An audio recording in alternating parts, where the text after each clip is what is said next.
مستفيل مستفيل مستفيل مستفيل مستفيل مستفيل. يقول راجي رحمة الغفور دوما سليمان هو الجمزوري.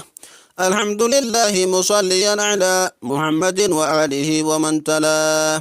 وبعد هذا النظم للمريد في النون والتنوين والمدود سميته بتحفة الأطفال عن شيخنا المي ذي الكمال. أرجو به أن ينفع الطلاب والأجر والقبول والثواب. للنون إن تسكن وللتنوين أربع أحكام فخذ تبييني.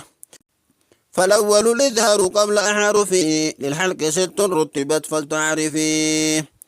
همز هاء ثم عين حاء مهملتين ثم غين خاء. والثاني إدغام بستة أتت في يرملون عندهم قد ثبتت. لكنها قسمان قسم يدغما فيه بغنة بينمو علما. إلا إذا كان بكلمة فلا تدغم كالدنيا ثم صنوان تلا. والثاني إدغام بغير غنة في اللام والراء ثم كررنه. والثالث الإقلاب عند الباء ممن بغنة مع الإخفاء. والرابع الإخفاء عند الفاضل من الحروف واجب للفاضل. في 5 من بعد 10 رمضها في كلم هذا البيت قد ضمنتها.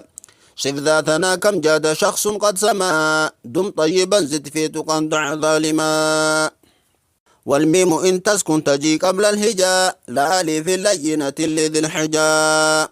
أحكامها 3 لمن ضبط إخفاء إدغام وإظهار فقط. فالأول الإخفاء عند الماء وسمه الشفوي للقراء. والثاني إدغام بمثلها أتى وسم إدغاما صغيرا يا فتى. والثالث الإظهار في البقية من حرف وسمها شفوية.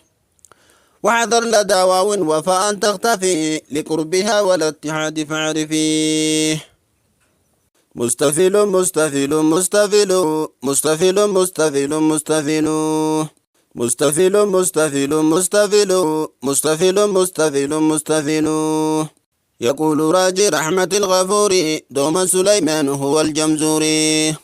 الحمد لله مصليا على محمد وآله ومن تلا. وبعد هذا النظم للمريد في النون والتنوين والمدود سميته بتحفة الأطفال عن شيخنا المي ذي الكمال. أرجو به أن ينفع الطلاب والأجر والقبول والثواب.